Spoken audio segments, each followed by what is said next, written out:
So first of all, I want to welcome you all here and thank you all so very much for coming. This is a wonderful time for me and an incredible event, and I want to thank Donna and everyone here from Artworld of Sherway for giving me this opportunity. It's been an amazing journey for me, and culminating in this show. And the graciousness of Donna, you all know her, and you can't even imagine how wonderful it is for me to be a part of this. So again, thank you all for being here. And Beyond the Birch, what does that mean? It's, I don't know, anyone? No. It's about the symbols behind these paintings and where they came from, and you know, the journey that it's taken me to actually get to this point. And you know, there's a lot of artists in the room here, and you all know the struggle that it takes to actually get to a point where you feel that you've created something that is inherently yours.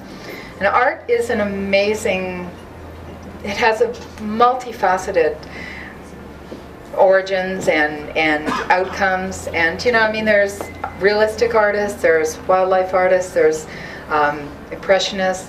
I have such a great respect for people who paint or create any kind of art. But for me, it's always been a journey of emotion.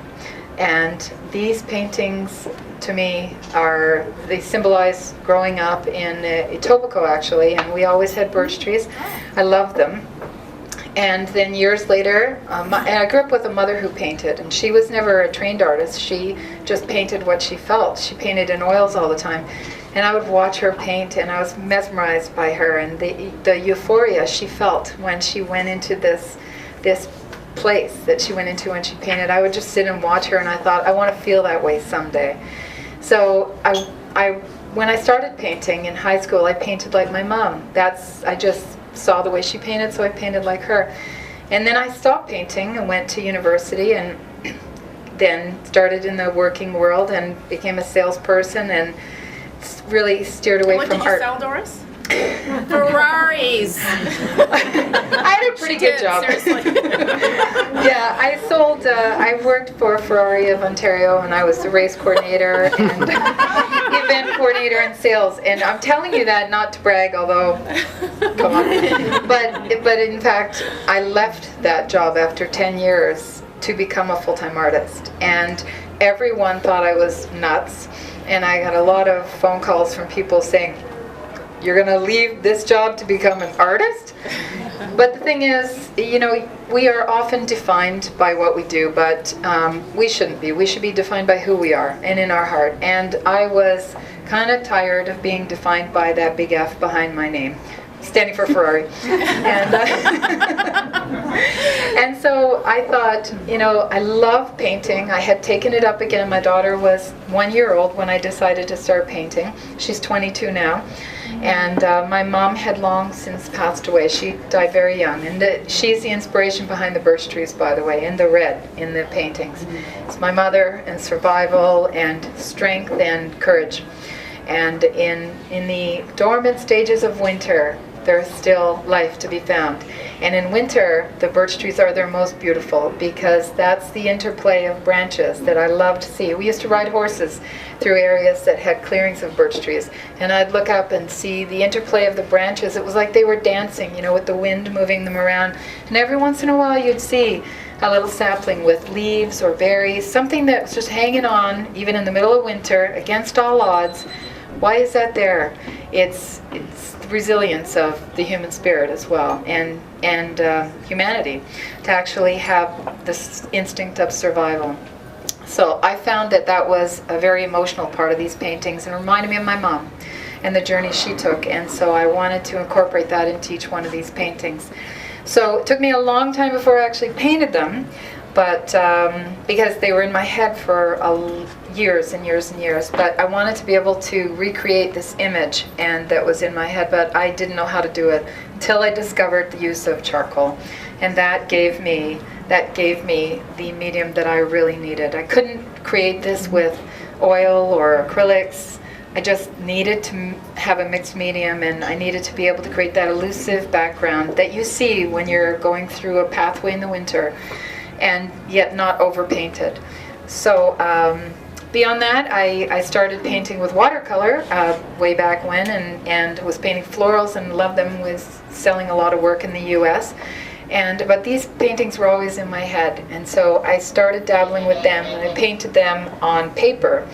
And then last year, I wasn't painting an awful lot. I was really dove into the job that I have. I work for Roma Molding, which is the framing on most of the paintings that you see here. And I'm actually Donna's rep. And I love the company I work for because to me, this type of framing is art.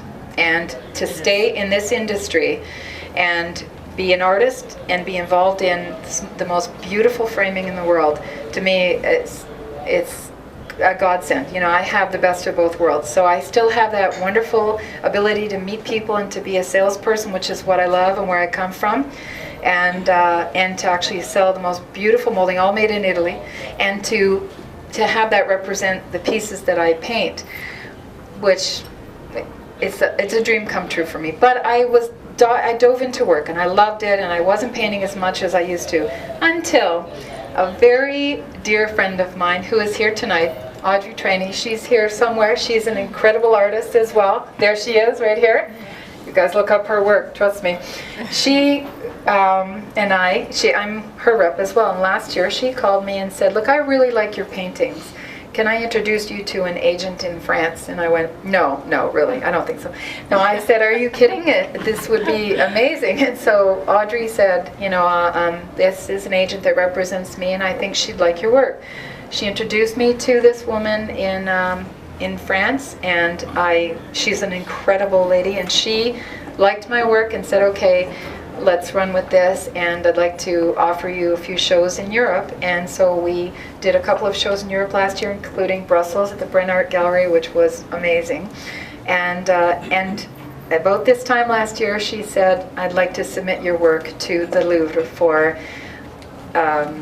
consideration." So what it is there's a delegation of Canadian artists, which Audrey has been a part of for the last few years, and with her astounding work, and they at the time chose 12 Canadian artists to represent this country as the Canadian delegation for an international art show at the Louvre. So I was lucky enough to be chosen as one of them, and when that happened, of course, Donna and I, going way back and being friends, she said, "I want to see these paintings again."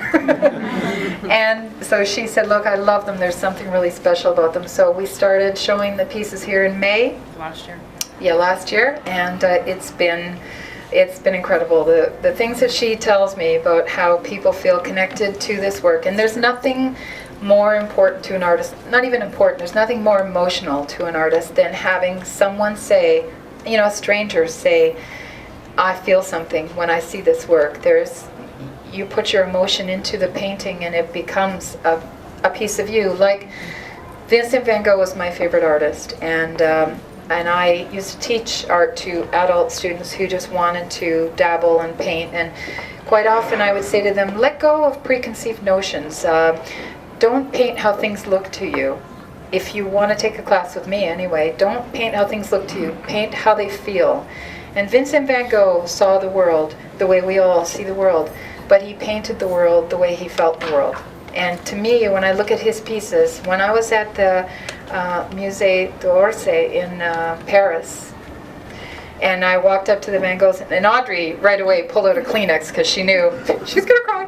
And I did. I cried my eyes out because I could not believe I was standing, I have hair standing up on end.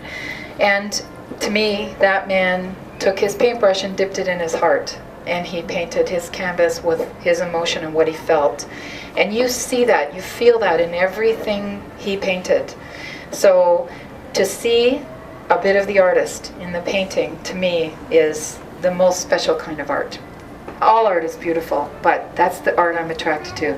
So these pieces, I don't sit in front of birch trees, I don't sketch them. They evolve. One brush stroke determines the next, and then they become what they are at the end of the painting, not at the beginning. I'm not sure at the beginning how they're going to be. And so when they're finished, it's all emotion, and it's how I felt during the process of painting them. Process isn't easy because it's charcoal and canvas. Doesn't really work, but I've come up with a way to make it work, and it's took me a long time. My house is a mess. But your grass is green.